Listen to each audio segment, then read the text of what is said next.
நமஸ்காரம். வாஸ்து சாஸ்திர பயணத்தில் நேயர் கேட்ட ஒரு மிக அற்புதமான ஒரு கேள்விக்கான பதில் தான் இந்த வீடியோவில் நான் ஷேர் பண்ணக்கூடிய ஒரு விஷயம்.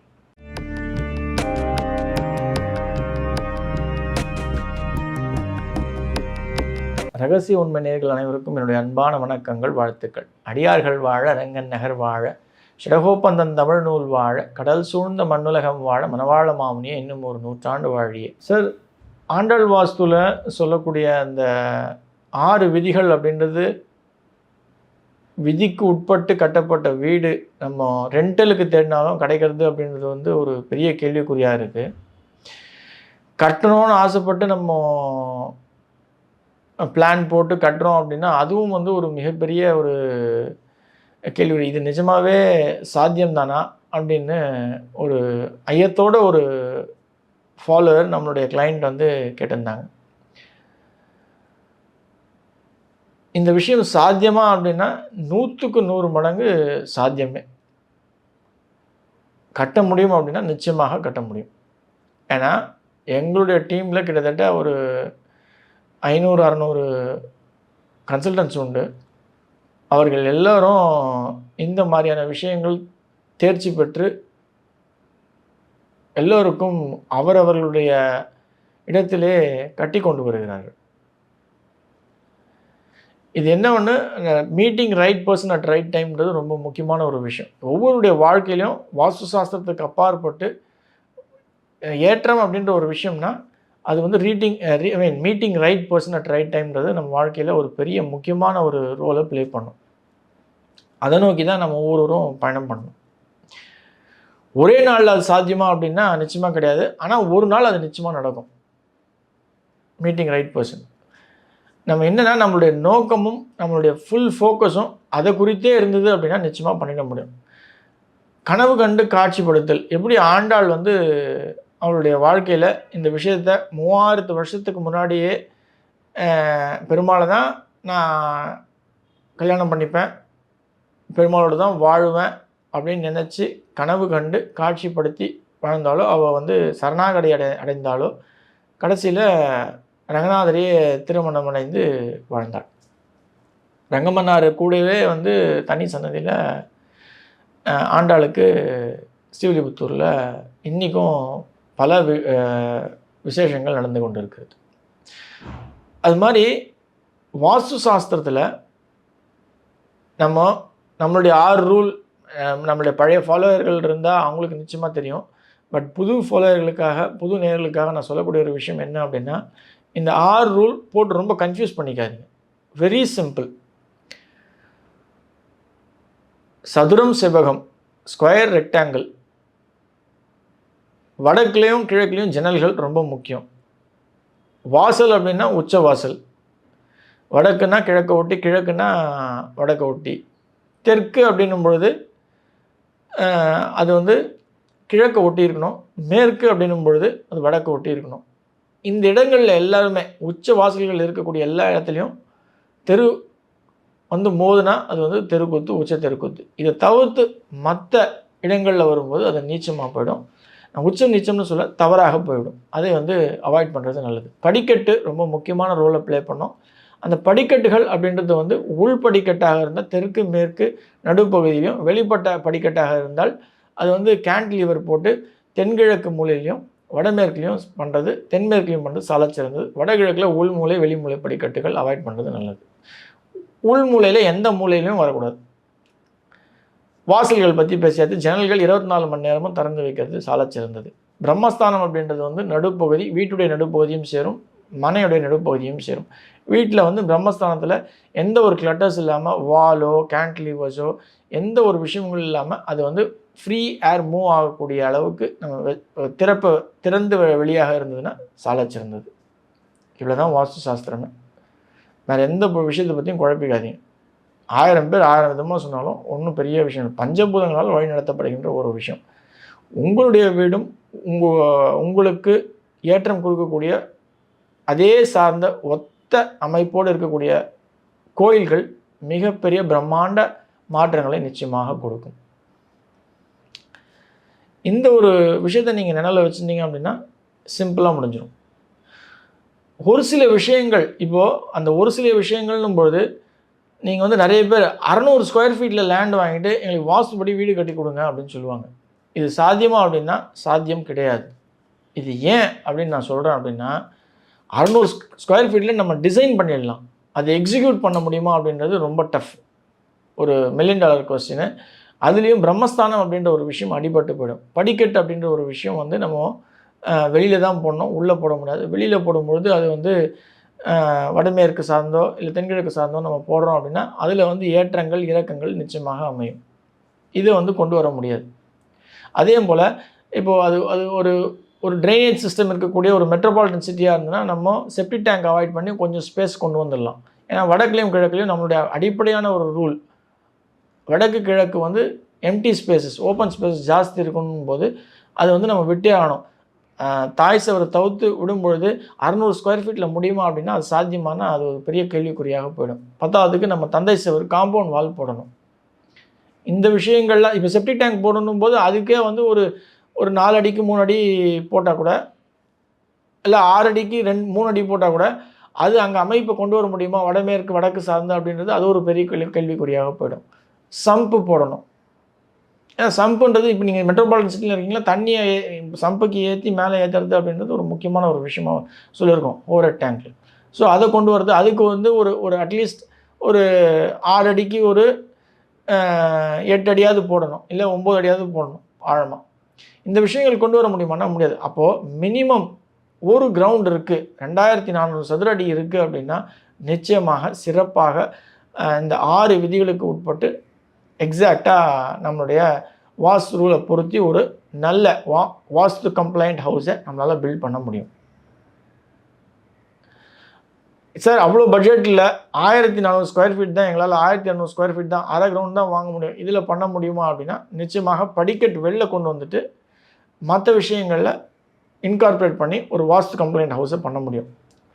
நீங்கள் சொல்லலாம் சார் எங்களுடைய பட்ஜெட் இது தான் சார், எங்களுக்கு லோன் இவ்வளோ தான் சார் கொடுப்பாங்க, நான் அதில் ஜுவல்லில் பிளட்ஜ் பண்ணி கொடுக்குறோம் பண்ணி நான் வாங்குறேன் சார், இது முடியுமா சாத்தியமா அப்படின்னும்போது நீங்கள் வாஸ்து சாஸ்திரத்து மேலே நம்பிக்கையை வச்சு தைரியமாக ஆண்டாள் வாஸ்து சாஸ்திரத்துடைய ரூல் மேலே நம்பிக்கையை வச்சு தைரியமாக நீங்கள் வந்து கடன் வாங்கி பண்ணுங்கள். நிச்சயமாக உங்களால் அந்த கடனை அடைக்க முடியும். அந்த வீடு உங்களுடைய கடனை அடைக்கும். இதுக்கு ஒரு லிவிங் எக்ஸாம்பிள் நானே. என்னுடைய வீடை நான் கடன் வாங்கி தான் கட்டிகிட்டு இருக்கேன். அந்த கடனை கட்டிகிட்டு இருக்கேன். வீடு கட்டி முடிச்சுட்டு உள்ளே கிரகப்பிரவேசம் பண்ணிட்டேன். ஆனால் அந்த கடனை அடைக்கிறதுக்கான வழியை அந்த வீடு நிச்சயமாக எனக்கு இன்றைய அளவும் கொடுத்து கொண்டு இருக்கிறது. நான் என் கடனை சிறப்பாக ஒவ்வொரு தொய்வும் இல்லாமல் கட்டி வருகிறேன். என்னுடைய வீடு ஒரு 4000 ஸ்கொயர் ஃபீட் உள்ள வீடு, பெரிய வீடு.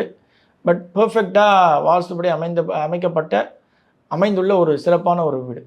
உங்களுக்கு வாய்ப்பு இருக்குது அப்படின்னும் போது என்னுடைய நம்பருக்கு நீங்கள் கால் பண்ணிட்டு என்னுடைய வீட்டை விசிட் பண்ணுங்கள். நிச்சயமாக உங்களுக்கு ஒரு நல்ல ஐடியா கிடைக்கும். வாஸ்து சாஸ்திரம் எந்த ஒரு விஷயத்திலும் வெற்றி பெறுவதற்கு மிகப்பெரிய ரோலை ப்ளே பண்ணும். இது ஒரே நாளில் சாத்தியமா அப்படின்னு கிடையாது, ஆனால் நிச்சயமாக ஒரு நாள் அது சாத்தியமாகும். இதுதான் நான் தெரிவிக்க வேண்டிய ஒரு முக்கியமான கருத்து. You will not win immediately, but you will win definitely. நமஸ்காரம். நம்மளுடைய வாஸ்து பயணத்தில் இந்த வீடியோவில் நம்ம பார்க்கக்கூடிய ஒரு விஷயம் வந்து வாஸ்து சாஸ்திரத்தில் ஒருவர் அவர்கள் வீட்டில் செய்யவே கூடாத தவறுகள் எது எது, விதி, எந்த விஷயங்கள் அவர்கள் வீடாக இருக்கட்டும் இல்லை அவர்கள் உறவினர்கள் வீடாக இருக்கட்டும் இருக்கவே கூடாத ஒரு விஷயங்கள். முதல் விதியாக நம்ம பார்க்கக்கூடிய ஒரு விஷயம் என்ன அப்படின்னா, வடமேற்கு தான் வந்து வாஸ்து சாஸ்திரத்தில் ரொம்ப முக்கியமான ஒரு மூலை. அதாவது வடக்கும் மேற்கும் சந்திக்கக்கூடிய ஒரு மூலை. இந்த மூலையில் எக்காரணம் கொண்டும் கிணறு, போரு போன்ற விஷயங்கள் அவசியம் வரவே கூடாது. அங்கே வரலாம் அப்படின்னா ஒரே விஷயம், செப்டிக் டேங்க் ஒண்டி தான் வரலாம். அதுவும் வந்து வடக்கு சார்ந்து இருக்கலாம். அதே போல் வடமேற்கில் வாசல் அப்படின்றது, வடக்கு வாசல் அப்படின்றது வந்து மிக மிக தவறான ஒரு விஷயம். அது அங்கே வரவே கூடாது.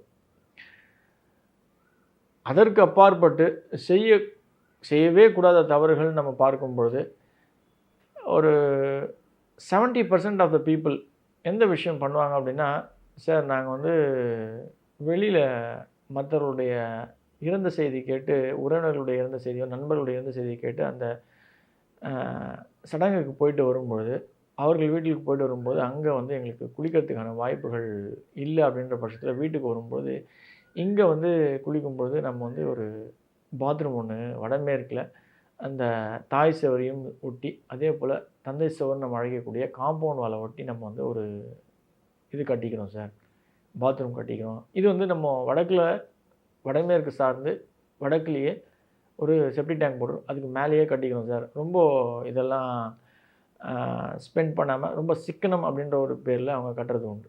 இது கேட்கவும் கேட்பாங்க, நம்ம அதை வந்து ரெக்கமெண்ட் பண்ணுறதே கிடையாது. இது என்ன செய்யும் அப்படின்னா, இந்த வடமேற்கு மூலையை இழுத்து அடைச்சி போட்டுரும். இந்த தவறு மிகப்பெரிய தவறு.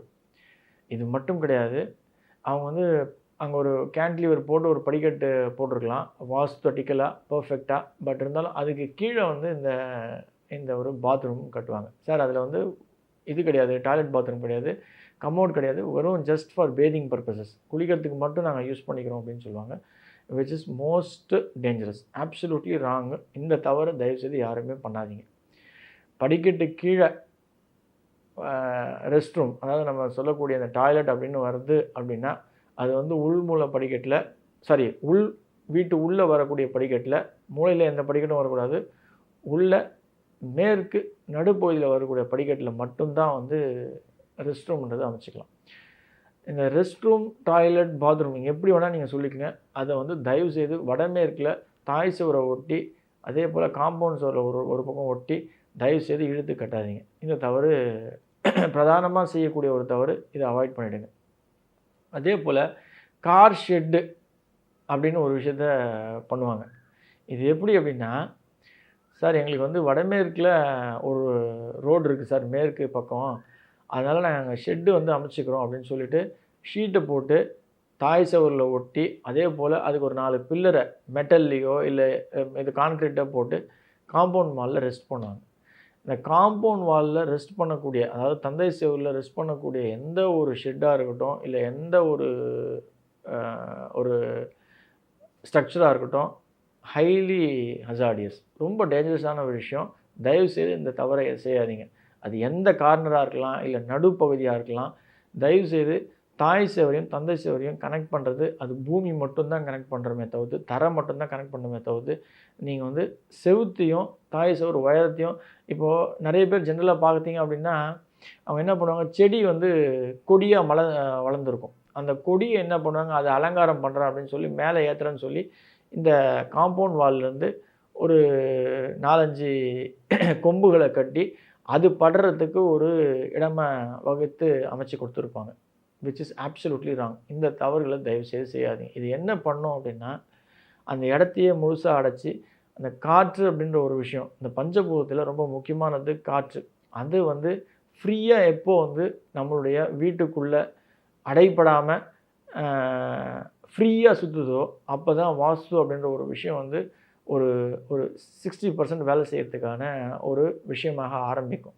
அந்த விஷயத்தை நீங்கள் தடை பண்ணுறீங்க, ஏதாவது ஒரு பிளாக்கேஜ் போட்டி, அது எந்த ஃபார்மில் வேணால் இருக்கலாம், அது செடியாக இருக்கலாம், மரமாக இருக்கலாம். அதுக்கு தான் எஸ்பெஷலி நாங்கள் சொல்லக்கூடிய ஒரு விஷயம், பெரிய மரங்களை வடக்கு கிழக்கு சார்ந்து வைக்காதீங்க அப்படின்னு. நீங்கள் கேட்கலாம், சார் தெற்கு பக்கம் மரம் வளர்த்திங்கன்னா அப்போ வந்து இந்த காற்று தடைப்படாதா அப்படின்னு கேட்கலாம். அப்பயும் தடைப்படும். ஆனால் அந்த இடத்துல அது போய் கனெக்ட் ஆகிடுச்சு அப்படின்னும்போது உங்களுக்கு வந்து கம்ப்ளீட்டாக அந்த ஒரு காற்றுடைய பயணம் வந்து தடைப்படாது. இது காற்றுடைய பயணம் எங்கே ஆரம்பிக்கும் அப்படின்னா, வடகிழக்கில் வடக்கும் கிழக்கும் சந்திக்கக்கூடிய இடத்துல ஆரம்பித்து அது ட்ராவல் பண்ணி அது போய் தென்மேற்கில் போய் அமர்ந்து, அதாவது அங்கே போய் ரெஸ்ட் எடுத்து, அது ஒரு செல்வமாக இருக்கட்டும், செழிப்பாக இருக்கட்டும், ஒரு நல்ல சிறந்த வாழ்க்கையாக இருக்கட்டும், அந்த விஷயத்தை மல்டிப்ளை பண்ணக்கூடிய இடம் தான் தென்மேற்கு. அங்கேருந்து திருப்பி வந்து அது ரவுட் ஆகாது. அது வடகிழக்கில் ஆரம்பித்து அது பிரம்மஸ்தானத்தை தொட்டு அதுக்கப்புறமா தென்மேற்கில் போய் அது வந்து பல மடங்காக உயரும். இதுதான் வாஸ்து சாஸ்திரத்துடைய ஒரு முக்கியமான ஒரு ரூல். ஆகையால் எந்த காரணம் கொண்டும் பயணப்படுகின்ற காற்றை தடை வைத்து, எந்த விதமான தடை வைத்தும் நீங்கள் தயவுசெய்து செய்யாதீங்க. அது மெட்டல் ஷீட்டாக இருக்கலாம், ஆஸ்பெஸ்டாஸ் ஷீட்டாக இருக்கலாம். இதில் ஒரு ஆடட் விஷயம் என்ன அப்படின்னா, ஆஸ்பெஸ்டாஸ் ஷீட் மட்டும் உங்களுடைய வீட்டில் தயவு செய்து பயன்படுத்தாதீங்க. அதே போல் நீங்கள் அதுக்கு வந்து ஒரு சின்ன வேலி மாதிரி போட்டு, முள்வேலி போட்டு, அதுக்கு ஒரு ஏறுறதுக்கு, நான் இப்போ கொடி வந்து படறதுக்கான ஒரு அமைப்பு பண்ணி கொடுத்தேன், அந்த தேவையில்லாத வேலையை தயவுசெய்து பண்ணவே பண்ணாதீங்க. இந்த விஷயங்கள் மிக மிக ஆபத்தானது. அதே போல் நீங்கள் தென்கிழக்கில் ஒரு ஒரு காருக்காக ஒரு ஷெட்டு போடுறீங்க அப்படின்னா இதே ரூல் தான் அங்கேயும் பொருந்தும். தாய் சுவரையும் தந்தை சுவரையும் டச் பண்ணாமல் எந்த ஒரு நிலையிலும் நீங்கள் சென்டராக போட்டுக்கலாம். இல்லை சிலர் வந்து இந்த கிராமத்தில் பார்த்தீங்க அப்படின்னா ஒரே ஒரு மாடு வச்சுருக்கோம் சார் எங்கள் வீட்டுக்கு, இது வந்து ஒரு மகாலட்சுமி, நாங்கள் எங்கள் வாழ்க்கையிலேயே வந்து ஒரு உயரத்துக்கு கொண்டு போனது இந்த அமைப்பு தான், இந்த பசுமாடு தான், அதனால் இந்த பசுமாடை நாங்கள் காப்பாற்றணும் அப்படின்றது எங்களுக்கு ஒரு சென்டிமெண்டலான ஒரு விஷயம், அதுக்காக ஒரு சின்ன ஷெட் அமைச்சிக்கிறோம் அப்படின்னு கேட்பாங்க. அந்த ஷெட்டு நீங்கள் தென்கிழக்கில், அதாவது தெற்கும் கிழக்கும் சந்திக்கக்கூடிய சவுத் ஈஸ்ட் கார்னரில் நீங்கள் போட்டிங்க அப்படின்னா கூட அதுதான் சால சிறந்த இடம். அந்த இடத்த தவிர்த்து வேறு எங்கேயும் போடக்கூடாது. எந்த காரணத்தை கொண்டும் காம்பவுண்ட் வாலையும் டச் பண்ணாமல், அதே போல் நம்மளுடைய தாய் சேவரும் டச் பண்ணாமல் போடுங்க. அப்போ தான் வந்து ஏருடைய சர்க்குலேஷன் அப்படின்றது பர்ஃபெக்டாக எந்த ஒரு தடையும் இல்லாமல் காற்று அப்படின்றது பயணப்படும். இந்த விஷயத்த நீங்கள் வந்து தயவுசெய்து மைண்டில் எடுத்துக்கங்க. இதுக்கு அடுத்தபட்சமாக செய்யக்கூடிய மிகப்பெரிய தவறு அப்படின்னா, வீட்டில் அலங்கரிக்கிறோம் அப்படின்னு ரொம்ப மேதாவித்தனமாக மக்கள் பண்ணக்கூடிய ஒரு விஷயம் என்ன அப்படின்னா, பூச்செட்டி அப்படின்ற ஒரு விஷயத்த காம்பவுண்ட் வால் மேலே வைப்பாங்க. இது ரொம்ப அழகாக பூக்கும் சார் இந்த செடி, இதை நான் காம்பவுண்ட் வால் சுவர் மேலே வச்சுக்கிறேன் அப்படின்னு சொல்லிட்டு வடக்குலையும் கிழக்குலையும் வைப்பாங்க. வடக்கில் கிழக்கில் வைக்கிறது மட்டும் தவறு கிடையாது, தெற்கும் மேற்குலையும் வைக்கிறதும் மிகப்பெரிய தவறு. அதே போல் மேலே கைப்பிடி சுவர், பேரப்பட் வால், அந்த சுவர் மேலேயும் எந்த காரணத்து கொண்டும் பூச்செடிகளே வைக்காதீர்கள். அதை வந்து அவாய்ட் பண்ணுறது ரொம்ப நல்லது. இது பாரம் அப்படின்ற ஒரு விஷயத்த கொடுத்துரும். அந்த பாரம் அப்படின்றது வந்து எந்த இடத்துல வந்து நம்ம வாஸ்து சாஸ்திரப்படி கொடுக்கணுமோ, நீங்கள் கேட்கலாம் சார் தெற்கு மேற்கு வந்து பாரமாக தானே சொல்லுங்கள், ஏன் சார்? ஆனால் காம்பவுண்ட் வால் மேலே வைக்கிறது, அதாவது தந்தை சுவர் மேலே வைக்கிறது அப்படின்றது தவறு. இது தவறான விஷயங்களில் மிகப்பெரிய பாதிப்பை கொடுக்கும். தயவுசெய்து இந்த தவறை செய்யாதீங்க. இந்த மாதிரியான விஷயங்கள் நீங்கள் அவாய்ட் பண்ணுறீங்க அப்படின்னால வாஸ்து அப்படின்ற ஒரு விஷயம் மிகச்சிறந்த ஒரு வேலையை உங்களுக்கு எடுத்துகிட்டு வந்து சேர்க்கும். நான் அதை விட முக்கியமாக சொல்லணும் அப்படின்னா, பழைய பொருள்கள், பிளாஸ்டிக் பொருள்கள், மைக்கா, இந்த மாதிரியான விஷயங்களை தயவுசெய்து உங்களுடைய அன்றாட வாழ்க்கையிலிருந்து அகற்றி விடுங்கள். அதாவது நீங்கள் கடைக்கு போகிறீங்க அப்படின்னா தயவுசெய்து ஒரு நல்ல பை, அந்த காலத்தில் நீங்கள் பார்த்தீங்க அப்படின்னா மஞ்சப்பை அப்படின்ற ஒரு விஷயத்தை எடுத்துகிட்டு போவாங்க. நான் வந்து அந்த பைக்கு நீங்கள் போகணும்னு சொல்ல, ஒரு துணி பையோ இல்லை அட்லீஸ்ட் ஒரு நல்ல துணியினால் நெய்யப்பட்ட ஒரு பையை நீங்கள் எடுத்துகிட்டு போய் உங்களுக்கு தேவையான பொருட்கள் நீங்கள் வாங்கிட்டு வரீங்க அப்படின்னா, நீங்கள் திருப்பி வந்து அந்த ஒரு பை வாங்க வேண்டிய இல்லை எடுத்துகிட்டு போக வேண்டிய ஒரு அவசியம் இருக்காது. இந்த விஷயத்தில் நீங்கள் கொஞ்சம் கான்சன்ட்ரேட்டு, கொஞ்சம் மெனக்கெட்டு நீங்கள் பண்ணுறீங்க அப்படின்னும்போது அவசியம் வந்து உங்களுக்கு வந்து நல்ல விஷயங்கள் வந்து சேரும். இந்த தவறுகளை தயவு செய்து கவனித்து இவைகளை புறம் தள்ளாமல் கொஞ்சம் மெனக்கெட்டு நீங்கள் கவனமாக மேற்கொண்டீங்க அப்படின்னா வாஸ்து நிச்சயமாகவே புலப்படும், நல்ல விஷயங்களை உங்களுக்கு கொண்டு வந்து சேர்க்கும். நன்றி. ஆழ்வார் ஆச்சாரியன் எம்பெருமானார் ஜியர் திருடிகளே சரணம். ஆண்டாள் சொக்கலிங்கம் திருடிகளே சரணம் சரணம் சரணம்.